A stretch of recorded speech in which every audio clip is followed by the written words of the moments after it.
Hi, everyone.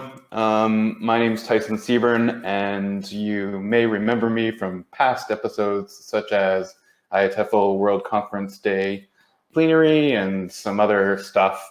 But in particular, I'm the IATEFL TD SIG coordinator at the moment, and I also work at the University of Toronto. So without further ado, let's have a quick chat about an adaptable lesson for ELTfootprint.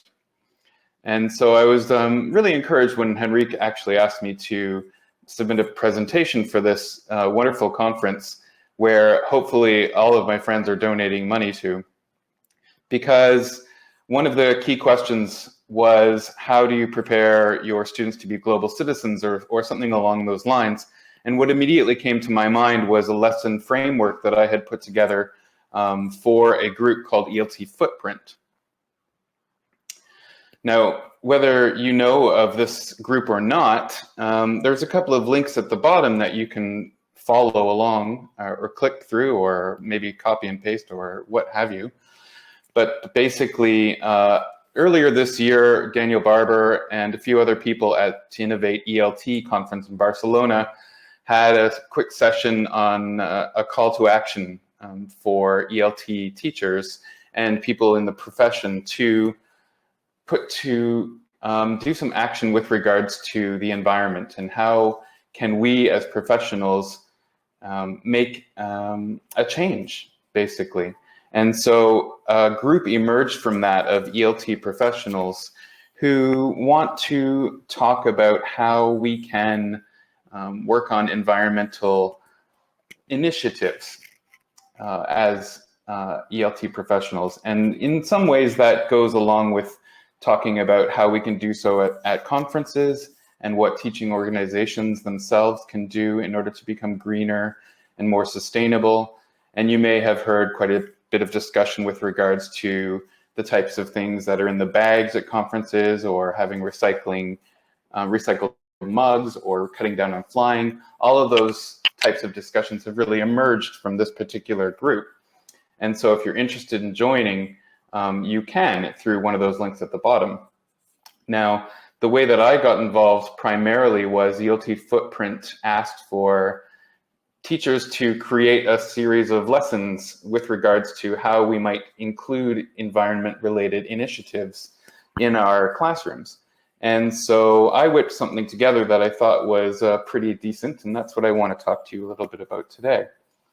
Now, my goal in doing so is really to talk to our students, our learners, about being more critically engaged in their world and their societies. And so the lesson that I've put together isn't a prescriptive lesson by any means. That's why it's called an adaptable lesson.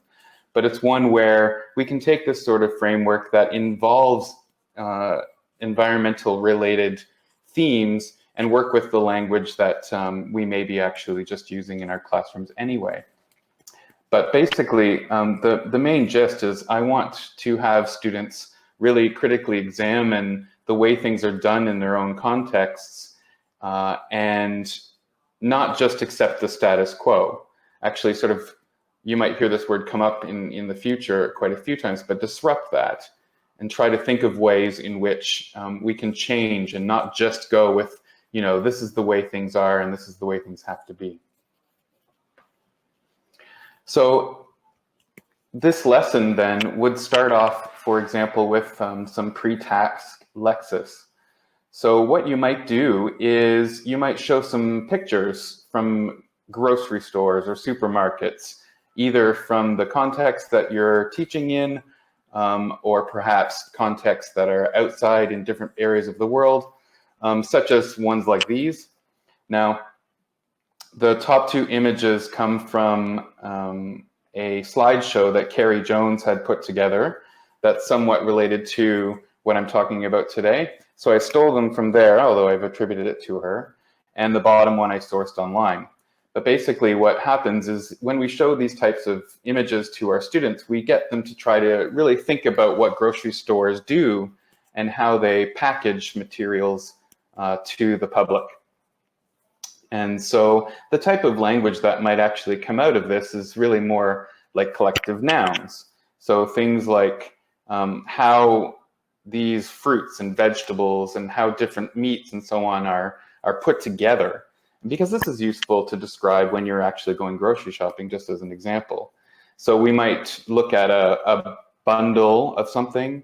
We might look at elastic bands being put around different vegetables. We might look at little containers. We might talk about bushels of things or clumps of things, or whatever type of language would come up from this topic. And so that gives not an environmental perspective necessarily, but it does give a language perspective that we're looking at in this lesson. The next thing then, what we might do, oops, just grabbing my timer, is to then give them a little bit of a problematization. So after we've talked about this sort of language bit, then let's think about what types of things can we see that are not done so well in the grocery store situation that maybe we might be able to do a little bit differently. And through this type of problematization, we can have students use the language that we've just been practicing. So just as an example, I might put students into groups to talk about these two questions. Are there problems that arise with the way in which this type of bundling is currently done? How can this type of bundling or packaging be done differently for efficiency or for cost or maybe for the environment? And that's going to lead us into the environmental aspect. So when you put students into small groups, they can discuss these things, use the lexis that we've pre-taught or been discussing, and start to really critically examine the way things are actually done in their particular context and the way things maybe could be improved. After that, there's a couple of readings that you might incorporate into this style of lesson.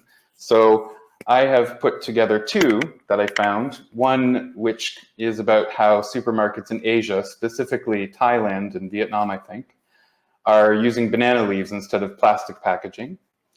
And another one is from IKEA, how IKEA is planning to use, I believe, mushrooms, dried mushrooms, to create packaging for their particular product. I mean, in this case, it's a wine bottle, but perhaps instead of styrofoam, where you would get your furniture packaged in, these types of things are made out of mushrooms.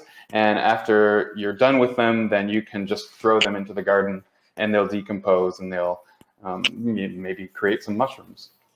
But anyway, when we have the students read these two types of texts, then we get ideas generated from them about different ways in which we can do things differently than they're actually done. But what also can come from this is not simply sticking with the idea, the whole positive imagery of how the environment comes above all else. We do have to think about cost.